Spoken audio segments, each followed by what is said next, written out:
Hey guys, good evening. Welcome back to my new blog. तो friends, evening का time है और मुझे अपने लिए शकरकंदी भूननी थी। तो मैंने फ्राई पैन को रख दिया गैस पर और उसमें डाल दिया थोड़ा सा नमक। 1 चम्मच के करीब मैंने नमक डाल दिया और उसमें फिर रख दिए शकरकंदी। और अब मैं इसको ढक के रख दूँगी और गैस की फ्लेम को कर दूँगी लो। अभी मेरी भूनती रहेंगी और साइड में रख दी थी मैंने अपने लिए चाय। तो अभी मेरी बन रही है चाय। मैं बैठी हूँ अभी आराम से, अभी चाय पी है। तो मैं बाहर थी, बाहर मीन्स ये था अपने घर के बाहर ही, और सभी बैठे हुए थे। तो मज़ा आता है ऐसे बैठ के इकट्ठे, तो टाइम भी अच्छा स्पेंड होता है और ये होता है बातें भी हो जाती है थोड़ी बहुत। वैसे तो किसी के पास टाइम नहीं होता एक दूसरे के पास बैठने का, लेकिन ये होता है कि हम जैसे इकट्ठे बैठते हैं तो सभी बस जैसे साथ में बैठ के हंसी मजाक या फिर वैसे बातें हो जाती है, अच्छा लगता है बहुत। क्योंकि आज के टाइम में क्या है कि टाइम किसी के पास भी नहीं है कि स्पेशली किसी के घर जाए या फिर बातें करे। तो बस ऐसा ही था, अभी सारे बाहर बैठ के बातें कर। रियांश अभी सो रहा है। चाय मैंने पी ली है और इवनिंग का टाइम हो गया। आज मैंने मॉर्निंग से कोई भी वीडियो शूट नहीं किया, तो अभी सोच रही थी कि मैं क्या करूं। तो फिर मैंने सोचा अभी काम शुरू हो जाता है, क्योंकि मॉर्निंग में ये होता है कि मतलब फटाफट होते हैं सारे काम, जल्दी में रहता है सारा। तो ये होता है कि रियांश को सुलाने के बाद थोड़ा मैं फ्री भी हो जाती हूँ, फिर सोचती हूँ कि कुछ करूँ। चाय वगैरह पीने के बाद मैंने अपने बीच बीच में इनको चलाना शुरू कर दिया था, मतलब अलट पलट कर रही थी मैं बीच बीच में, ताकि ये जले ना। तो ये बिल्कुल ऐसी हो जाती है जैसे ठेले वाले जो भैया होते हैं वो बेचने आते हैं ना, तो उसी टाइप से हो जाती है। तो मैं इसको ना ऐसे सूखा ही फ्राई करती हूँ। तो मैंने बीच बीच में इसको अलट पलट कर दिया था और ये मैं बीच में इसको चेक भी कर रही थी कि ये ज़्यादा गले ना, मतलब ज़्यादा पके ना। तो अब मैंने बार बार इसको अलट पलट कर दिया और फिर इसको ढक के रख दिया। तो यहाँ पे अब फिर से मैं इसको चेक करने आ गई थी। बीच में मैंने चेक भी किया था तो वो थोड़ी कच्ची थी, इसलिए मैंने दोबारा से इसको ढक के रख दिया था। और यहाँ पे ये मैंने फिर एक और निकाल के देखी तो ये मेरी पक गई थी। फिर मैंने गैस को कर दिया ऑफ और अब इसको फिर से ढक के रख दिया था। मैं आ गई थी अभी किचन से बाहर, तो मैंने देखा रियांश को, तो अब सारा कुछ फैला रखा है यहाँ पे। मैं इसको फ़ोन देने आई थी कि ये थोड़ा पोएम सुन लेगा अभी। तो अभी देखा इसके कारनामे, मैंने सोचा कि आपको भी दिखाती हूँ। रियांश, रियांश, सॉक्स इसने निकाल के रख दी है। सॉक्स ये पहन के खुश नहीं है बिल्कुल भी। मैं पहनाती हूँ और जैसे ही मौका लगता है इसका तो निकाल के फेंक देता है। रियांश, क्या कर रहे हो बेटा? क्या खा रहे हो छोटी? क्या खा रहे हो? क्या है? क्या है ये? पापड़। क्या है छोटी ये? पापड़ है। अच्छा, पापा क्या लाएंगे आपके लिए आज? क्या लाएंगे पापा? चीजी लाएंगे। क्या लेके आएंगे? चिप्स। क्या लेके आएंगे छोटी? चीजी लेके आएंगे। कौन लेके आएगा चीजी? पापा। किसके लिए लेके आएंगे? बाबा। किसके लिए लेके आएंगे बेटा? छोटी के लिए। किसके लिए लेके आएंगे? छोटी के लिए। मैंने सोचा था कि जब तक मैं किचन का थोड़ा काम करूँगी तब तक इसको मोबाइल दे देती हूँ, तो थोड़ा ये पोएम सुन लेगा और फिर ये है मेरा काम भी हो जाएगा। तो इस टाइम ये थोड़ा बार बार आता रहता है मेरे पास, क्योंकि ये होता है शाम का टाइम हो गया और बच्चा अकेला ऐसे रहता नहीं है। तो अभी ये बैठा हुआ है, मैंने इसको खाने के लिए भी दे दिया था कि ये बैठा रहेगा आराम से। तो अभी मैंने सोचा कि इसको पोएम चला के दे देती हूँ। चलिए मैं करती हूँ अपनी तैयारी और रियांश सुनेगा अपनी पोएम। अभी 8 बजे हुए हैं और मैं जा रही हूँ छत पे। और छत पे क्या करने जा रही हूँ अभी आपको दिखाती हूँ, ऊपर जाऊँगी तब। तो वैसे इतना लेट मैं कभी छत पे आती नहीं हूँ, बट आज जाना पड़ रहा है तो दिखाती हूँ आपको कुछ।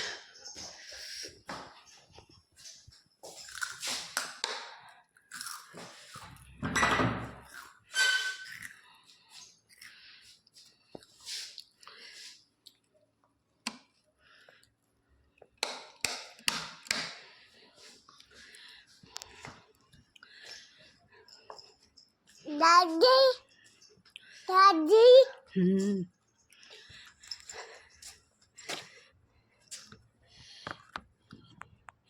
यहाँ पे मैंने सुखाए थे रियांश के शूज़, तो वो मुझे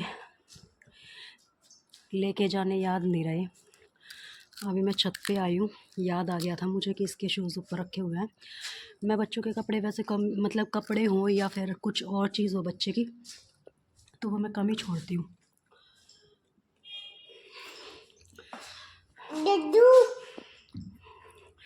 तो अभी मैं इनको लेने आई हूँ।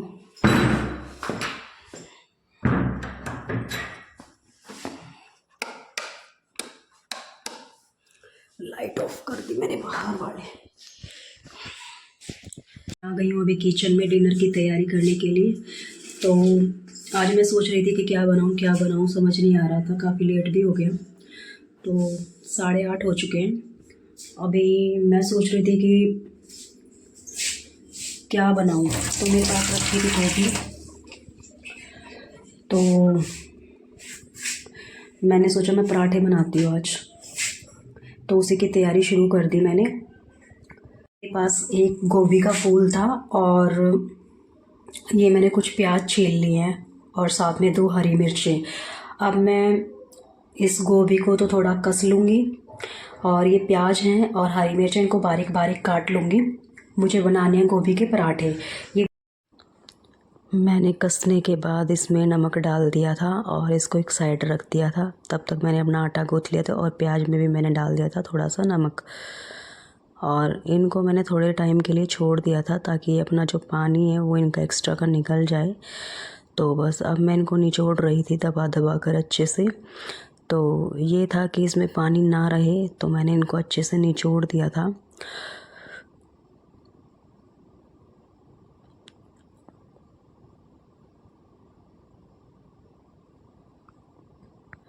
निचोड़ते हुए पूरा जोर लगाना पड़ता है ताकि इसमें पानी ना रहे।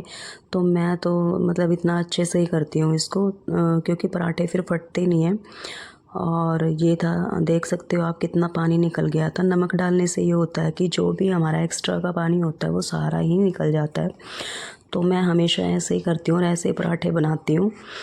तो आज ये था कि मुझे ये गोभी और प्याज दोनों मिक्स करने थे। वैसे मैं कई बार प्याज के बनाती हूँ तो मैं मतलब ऐसे नमक डाल के निचोड़ती नहीं हूँ। ये मेरे निचोड़ गए थे और ये अब मैं प्याज करने लग गई थी। तो मैंने प्याज को भी ऐसे ही निचोड़ दिया था, क्योंकि अगर मैं इसको प्याज में अगर नमक डाल के नहीं रखती तो इसमें ये था कि पानी निकल जाता और पराठे फिर अच्छे नहीं बनते। तो फिर ऐसा ही होता है, कई बार मैंने करके देखा पहले भी, तो पानी वगैरह ऐसे ही होता था तो निकल जाता था, तो उसकी वजह से फिर पराठे अच्छे नहीं बनते थे।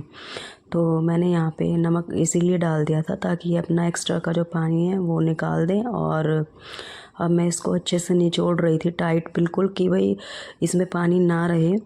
तो हो गया था मेरा यहाँ पे।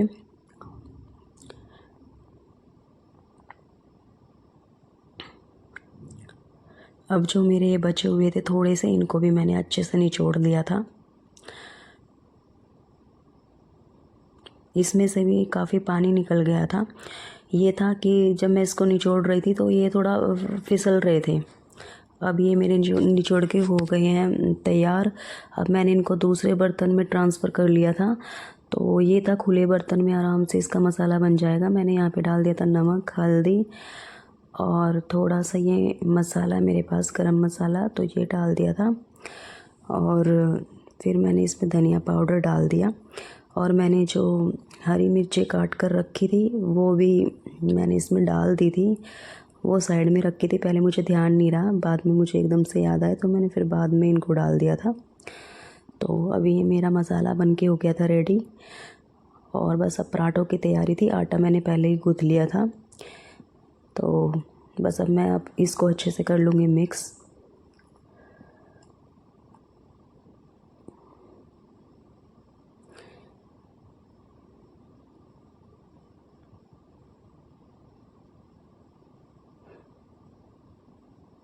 अब मैं करने लग गई हूँ पराठे बनाने की तैयारी। तो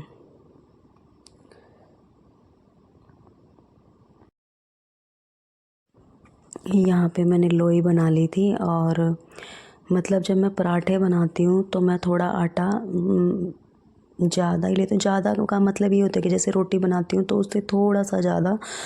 तो अब मैंने वही लोई बना ली थी, मीडियम साइज़ की थोड़ा, और अब मैंने इसको थोड़ा सा बेल लिया था। अब इसमें मैंने डाल दिया मसाला, और अब मैंने इसको अच्छे से ऐसे मोड़ लिया था, मतलब फ़ोल्ड कर दिया था, और अच्छे से प्रेस करके इसको ऐसा कर दिया कि इससे मसाला निकले ना। तो अब बस मैं बना रही थी अपने लिए पराठे। अपने लिए तो क्या, डिनर था, ये था कि हस्बैंड भी आ गए थे ड्यूटी से, तो बस अब मैं ये सोच रही थी कि पहले उनको खिला दूँ, उसके बाद मैं अपने लिए बना लूँगी। तो बस अब मैं बनाने लग गई थी। पराठा मेरा बिल्कुल भी नहीं फटा था, तो मुझे बस यही था कि बस पराठे ना फटें, क्योंकि अगर फटने लग जाते ना तो बहुत परेशानी होती है और अच्छे भी नहीं बनते। और बस ये होता है फिर तो फटाफट से बना दो जैसे भी बने। पर आज मेरे पराठे बने थे बहुत अच्छे, मतलब कोई भी पराठा ऐसा नहीं था कि जो थोड़ा बहुत भी फटा हो, सारे अच्छे से बन गए थे बिल्कुल। अभी मैंने दूसरी लोई ले ली थी और उसको बेल लिया था, और यहाँ पे भी मैंने इसमें रख दिया था मसाला, और इसको भी अच्छे से कर दिया था फोल्ड। और अब मैंने इसको प्रेस कर दिया थोड़ा सा। अब मैं इसको भी बेल लूँगी, तब तक ये मेरा पहले वाला पराठा बनता रहेगा। तो यहाँ पे बस ऐसे ही मैं फटाफट से बना रही थी। रियांश अभी अपने पापा के साथ मस्ती कर रहा था, और मुझे ये था कि बस खाना वाना थोड़ा टाइम से हो जाए।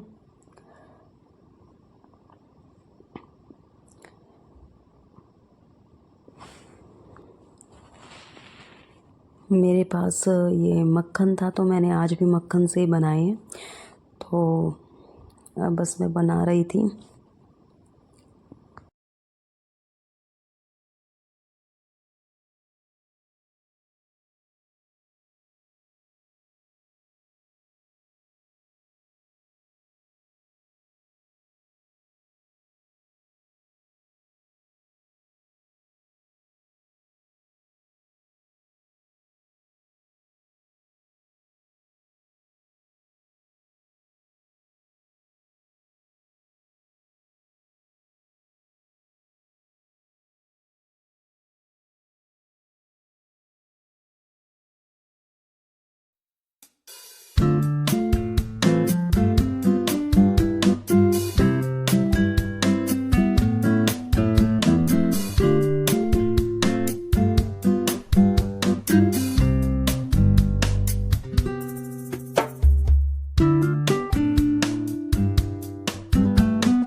बस अब मैंने अपने लिए भी प्लेट लगा ली थी, और मैं भी खाने लग गई थी। वीडियो अगर अच्छी लगे तो लाइक करना, शेयर करना, कमेंट करना, और मेरे चैनल को सब्सक्राइब ज़रूर से करना। मिलते हैं नेक्स्ट व्लॉग में, तब तक के लिए बाय बाय।